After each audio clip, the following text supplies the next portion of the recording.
Mais on va parler des cauchemars. Selon une étude, les enfants ne seraient pas les seuls à faire des cauchemars. On estime qu'environ 70% des adultes verraient leur nuit perturbée par de mauvais rêves. D'où viennent-ils et comment faut-il les interpréter? On va voir ça avec vous, Sabrina Philippe, psychologue. D'abord, un cauchemar, c'est quoi précisément? Alors, un cauchemar, d'ailleurs, le véritable nom du cauchemar, c'est le rêve d'angoisse.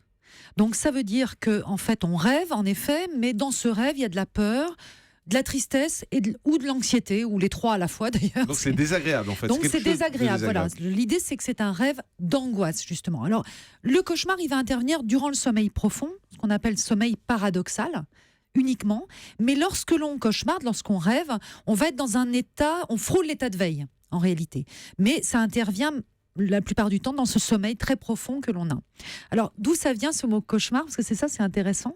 Ça vient de cocher, qui est pressé, ça veut dire pressé, en fait, donc cette oppression qu'on peut ressentir, et mar, qui veut dire fantôme, donc le fantôme qui oppresse. Ah, c'est joli ça. Oui, et il faut savoir que dans l'Antiquité, il y avait une fonction un peu divinatoire des rêves, bien sûr, et donc du cauchemar qui était un mauvais présage. Et par contre, au Moyen-Âge, c'est devenu, finalement, c'était lié au diable. En réalité, et on pensait que donc le diable venait s'asseoir comme ça sur la poitrine. Donc cette idée de cocher, oppressé, le diable venait s'asseoir sur la poitrine et donc et on l'appelait d'ailleurs les incubes et les succubes. Enfin, ça a donné tout ça. Et puis il a fallu attendre Freud justement pour qu'on comprenne que c'était l'inconscient qui s'exprimait à travers cette imagerie de la nuit, que donc c'était des messages finalement qui nous étaient envoyés par notre inconscient. Ça veut dire que les cauchemars ont un sens. Les cauchemars ont un sens. Alors il faut savoir qu'il y a 3 types de cauchemars principaux. Celui où vous allez être paralysé, ce qui souvent témoigne de votre impuissance. Vous savez, vous êtes dans une imagerie, dans un cauchemar justement, et puis vous ne pouvez pas bouger. Vous êtes dans une situation de stress, d'angoisse, et vous ne bougez pas. Alors en même temps, ça s'explique très bien d'une façon concrète, et le docteur Kierzek pourra nous le dire, c'est que la motricité en fait est inhibée durant le cauchemar, sinon on tournerait dans notre chambre, enfin on serait somnambule en réalité. Donc la motricité est inhibée lorsqu'on dort, et justement on a ce sentiment d'impuissance face à une situation, certainement que vous l'avez tous ici vécu. Donc ça c'est le premier cauchemar connu. Il y a celui où on perd le contrôle.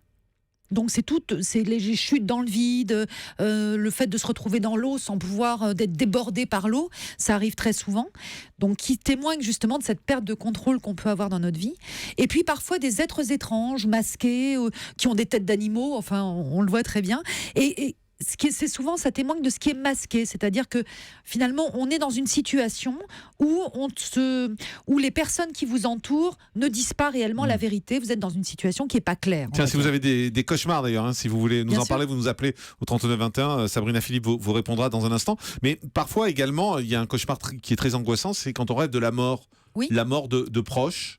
Alors, la mort, en général, c'est pas... Alors, il y a toujours cette idée du cauchemar, est-ce que c'est prémonitoire? C'est ça, c'est ce qu'on se dit souvent. Ça peut l'être pour certaines personnes. Il y a des choses étonnantes qui sont racontées parfois. Maintenant, la plupart du temps, souvent, ça signe un renouvellement.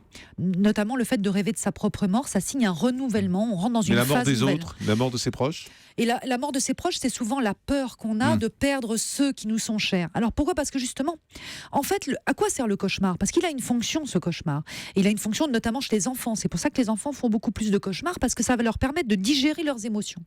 En réalité, notre inconscient se libère durant la nuit de nos angoisses, de nos peurs, de notre anxiété, en mettant en scène ces peurs, ces anxiétés, ce qui nous permet en réalité de faire un petit ménage dans notre tête au matin. Alors c'est pas très agréable à vivre quand on s'en souvient, mais en réalité ça a une fonction plutôt voilà, c'est comme si on passait l'aspirateur, on fait le ménage dans notre cerveau. Et tout s'agite en fait, et tout se mélange, quoi. Exactement, et nos angoisses, nos désirs, nos interdits finalement se mettent en scène, et en général c'est plutôt positif. Ça l'est, sauf dans un certain cas, quand on a des cauchemars qui sont liés à un traumatisme. Si vous avez eu un accident, par exemple, vous avez vécu une situation... Et on revit sans arrêt cette situation. Ça veut dire quoi? Ça veut dire qu'en fait, on n'arrive pas à digérer. Quelque chose dont on rêve plusieurs fois, on n'arrive pas à le digérer. C'est-à-dire que souvent, on parle de 6 mois. La latence, c'est 6 mois après un accident, par exemple. Vous rêvez toujours de l'accident, ça vous perturbe la nuit. Vous n'avez pas digéré cette émotion. Et là, ça peut valoir le coup d'aller consulter en disant, bon, voilà, il y a quelque chose que mon inconscient n'arrive pas à digérer, j'arrive pas à le dépasser. Isabelle Quenin. Je croyais qu'on ne pouvait pas rêver de sa propre mort et qu'au moment où on visualisait sa propre mort, notre subconscient nous réveillait en fait. Que c'était inacceptable. On peut se voir mort. On peut se voir mort, moi d'ailleurs ça m'est arrivé déjà. Ah bon Oui, tout à fait. Ça s'est bien passé? Ah, très bien. Alors Très c'était fabuleux, hein, j'ai plus peur depuis. Le problème, Sabrina, vous en parlez à qui quand ça vous arrive? C'est ça le problème, quand la psy rêve de cauchemars comme ça. C'est ça. À qui vous en parlez le lendemain? J'en parle à moi-même. Martine Pérez, docteur. Oui, alors quelqu'un un jour m'a dit: je fais des cauchemars toutes les nuits en permanence. Est-ce que ça traduit un trouble psychiatrique, psychologique? Quels sont ça? C'était des cauchemars différents, mais chaque fois, tous ces rêves étaient atroces. Et vous rêvez à quoi, en fait? J'ai pas su répondre, mais je demande à Sabrina pour pouvoir apporter une réponse à cette personne. Alors souvent on vient, à travers le cauchemar, on essaye de trouver des réponses en fait. Et quand ça n'a pas de fin, ça veut dire qu'on ne trouve pas ces réponses. D'ailleurs, des personnes qui rentrent en psychothérapie, souvent, ont beaucoup plus de rêves et de cauchemars parce que l'inconscient, on commence à toucher à l'inconscient et souvent justement ça va se matérialiser par le fait d'avoir beaucoup plus de cauchemars ou de rêves un peu étranges. Donc si cette personne a trop de cauchemars, ça veut dire qu'elle ne trouve pas la réponse elle-même. Ça vaut peut-être le coup qu'elle aille consulter, pas longtemps, mais au moins pour comprendre ce qui l'agite. Et est-ce qu'on peut ne pas se souvenir jamais de ces cauchemars ou de ces rêves?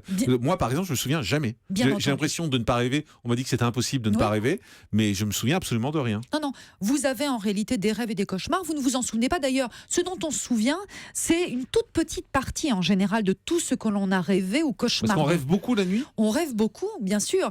Alors, il faut bien distinguer quand même ce qui est de l'ordre, parce que c'est une grande différence entre le cauchemar, le rêve d'angoisse, et la terreur nocturne.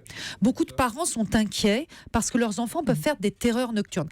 La terreur nocturne, ça n'a rien à voir. En réalité, la terreur nocturne est notamment chez l'enfant. L'enfant va crier, souvent il peut même se lever de son lit, il va être vraiment terrorisé, d'où le nom de terreur, mais il ne se souvient jamais de ce moment, et c'est un moment qui s'apparente au somnambulisme. D'accord. Voilà. Et chez l'enfant, c'est tout à fait normal. Europe